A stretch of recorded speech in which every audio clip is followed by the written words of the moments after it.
నమస్తే, welcome to Telugu రాజ్యం. నేను మీ వెంకట గన్నవరపు. ప్రస్తుతం నిన్న ఏపీ అసెంబ్లీలో కామినేని గతంలో తెలుగు సినిమా ఇండస్ట్రీకి సంబంధించిన ప్రముఖులు ఎవరైతే ఉన్నారో ఎస్ఎస్ రాజమౌళి దగ్గర నుంచి మహేష్ బాబు, ప్రభాస్, చాలా మంది కొంతమంది డైరెక్టర్లు అందరూ వెళ్ళి ఆ రోజున్న ముఖ్యమంత్రి వైఎస్ జగన్మోహన్ రెడ్డిని కలవటం, దాన్ని కోడ్ చేస్తూ సినిమా ఇండస్ట్రీ ప్రముఖులు 3 విధాలుగా బాధపడ్డారు. ఆయన గట్టిగా అడగబట్టి చిరంజీవి ఆ రోజు వచ్చినాయని మాట్లాడారు. దాన్ని కోడ్ చేస్తూ ఆయన అడిగాడంట, ఈ సైకు గాడు ఇచ్చాడంట అని బాలకృష్ణ పరుష పదజాలంతో మాట్లాడటం ఇప్పుడు తెలుగు రాజకీయాలలో చర్చనీయాంశంగా మారింది. ఓ పక్క రాజకీయాలే కాకుండా సినిమా తెలుగు ఇండస్ట్రీకి సంబంధించిన అభిమానులు కూడా కొంత తీవ్ర కలకలం రేపుతోంది. చిరంజీవి ఆయన విదేశాల్లో షూటింగ్ నిమిత్తం ఉన్నారు కాబట్టి, అందుబాటులో లేరు కాబట్టి లిఖితపూర్వకమైన లేఖను మీడియాకు ఆయన విడుదల చేయడం జరిగింది. దాంట్లో క్లారిటీగా 2021లో ఏదైతే సెకండ్ లాక్డౌన్ పీరియడ్ లో సినిమా ఇండస్ట్రీకి సంబంధించి, అంటే 2019లో ముఖ్యమంత్రిగా గెలిచిన తర్వాత వైఎస్ జగన్ చిరంజీవిని పిలిపించుకున్నారు. ఆ తర్వాత ఆయన కుటుంబ సమేతంగా వచ్చారు, మంచి ఆతిథ్యం ఇచ్చారు ఆయన అని చెప్పడం జరిగింది. అప్పుడు లంచ్ మీట్ లో ముఖ్యమంత్రి వైఎస్ జగన్మోహన్ రెడ్డిని ఈయన సినిమా ఇండస్ట్రీలో ఉన్న సార్థక బాధలను, అదేవిధంగా కొంత నిర్మాణ వ్యయం ఎక్కువైన చిత్రాలకు రేటు పెంచుకునే సౌలభ్యం గురించి అడగటం, ఆ తర్వాత ఆయన స్పందించి పలానా టైంలో అని ఆయన చెప్పటం. ఆ టైంకి 5గురే అన్నారు లాక్డౌన్ సందర్భంగా, పేర్ని నాని ఆ రోజు. కానీ 10 మందిని వీళ్ళు రిక్వెస్ట్ చేస్తే ఒప్పుకున్నారు.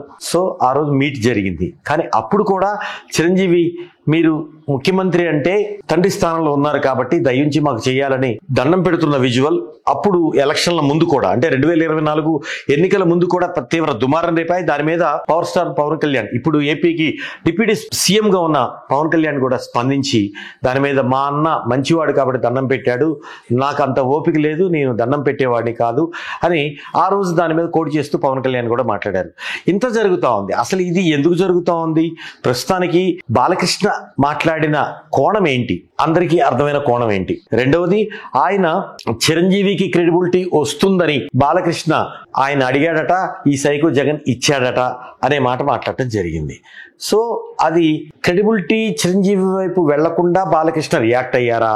టాపిక్ జగన్ చేశాడు అని, కుటుంబంలో భాగంగా ఉన్నారు కాబట్టి, ఆయన టీడీపీ నాయకులు కాబట్టి నందమూరి బాలకృష్ణ జగన్కి క్రెడిబిలిటీ వస్తుందని ఆయన రియాక్ట్ అయ్యారా? ఏ కోణంలో అయ్యారు? ఆయన ఏ కోణంలో ఆ మాటలు కోడ్ చేసినప్పటికీ ఇక్కడ భిన్న స్వరాలు అయితే వినిపిన పరిస్థితి. ఆయన మాట్లాడక మునిపే కొన్ని గంటల వ్యవధిలోనే చిరంజీవి విదేశాల్లో ఉన్న నోటు ద్వారా ఆయన స్పందించారు. అక్కడ వైఎస్ జగన్మోహన్ రెడ్డి చేయటం వల్లనే వచ్చింది. అది నేనొక్కనే కాదు, సినీ ప్రముఖులు ఒక్కొక్క పేర్లు చెప్పుకుంటూ శ్రీ రాజమౌళి, శ్రీ మహేష్ బాబు అని ఆయన అందరినీ ప్రస్తావించి వారే సాక్ష్యం, ఆ రోజు చేయబట్టే, నేను చేపించబట్టే చాలా మంది నిర్మాతలకు, డిస్ట్రిబ్యూటర్లకు, ఎగ్జిబిటర్లకు లాభం చేకూరింది అని ఆయన మాట్లాడారు. అంటే ఇక్కడ అవును ఆయన అడిగాడు, ఈయన చేశాడు అన్నదాన్ని ఖండిస్తూ, అంటే విధానపరంగా ఖండిస్తూ, ఇక్కడ లేదు నేను అడిగాను వాస్తవమే, వీళ్ళే సాక్ష్యం, అవును ఆయన చేశాడు, వీళ్ళే సాక్ష్యం, నిర్మాతలు లబ్ధి పొందారు, డిస్ట్రిబ్యూటర్లు లబ్ధి పొందారు, ఎగ్జిబిటర్లు లబ్ధి పొందారు అనే విధంగా మాట్లాడారు. అంటే మీరు మాట్లాడింది తప్పు, జరిగింది ఇది అనే క్లారిటీ అయితే ఇచ్చారు. మరి దీంట్లో ఇంకో కోణం కనపడుతోంది. బాలకృష్ణ మాట్లాడే టైంలో అక్కడ సభలో డిప్యూటీ సీఎం పవన్ కళ్యాణ్ లేకపోవటం, ఆయన లేరు కాబట్టి బాలకృష్ణ ఇలా మాట్లాడారు. ఒకవేళ ఉండి బాలకృష్ణ ఇలా మాట్లాడుంటే ఏం జరుగుండేది? పవన్ కళ్యాణ్ ఏ విధంగా స్పందించేవాళ్ళు? ఎందుకంటే విధానపరంగా వ్యతిరేకించినా కూడా అన్నని, వ్యక్తిగతంగా మాత్రం ఎవరు ఎంతటి వాళ్ళు అయినా చిరంజీవిని ఒక్క మాట అంటే పవన్ కళ్యాణ్ ఊరుకోడు. అది వజ్రోత్సవాల సమయంలో కూడా మంచు మోహన్ బాబు అప్పుడు ఒక అవార్డు నిమిత్తం, లెజెండరీ అవార్డు నిమిత్తం జరిగిన సిచ్యువేషన్ లో కూడా ఆయన తమ్ముడు మోహన్ బాబు అని అప్పుడు కోడ్ చేశారు. అంటే అన్నం మీద చీమ చిట్టుకుమన్నా ఊరుకోడు. ఇది ఇప్పుడు కాదు, మొదటి నుంచి. పైగా ఇప్పుడు ఒక పార్టీకి అధినాయకుడిగా ఉన్నాడు, రాష్ట్రానికి డిప్యూటీ సీఎంగా ఉన్నారు. సో అందుకనే పవన్ కళ్యాణ్ లేని సందర్భం చూసి బాలకృష్ణ మాట్లాడారా, కాకతాళీయంగా మాట్లాడారా? రెండో కోణం, చిరంజీవి మీద ఇలా మాట్లాడేసరికి చిరంజీవి అభిమాన సంఘం బాలకృష్ణ క్షమాపణలు చెప్పాలనేది అయితే కొంత సోషల్ మీడియాలో వార్తలు అయితే వస్తూ ఉన్నాయి. సో ఇదంతా ఒక ఎత్తు అయితే క్రెడిబిలిటీ కోసం బాలకృష్ణ మాట్లాడారా, లేదా ఆయన మాట్లాడే ధోరణి అలా కాబట్టి జగన్ ని ఉద్దేశించి మాట్లాడారా, లేదా రాజకీయంగా కొంత గ్యాప్ ఏదైనా ఉందా కూటమి నుంచి అనే మాట రాజకీయ వర్గాల్లో చర్చ జరుగుతోంది. ఎందుకు చర్చ జరుగుతోంది?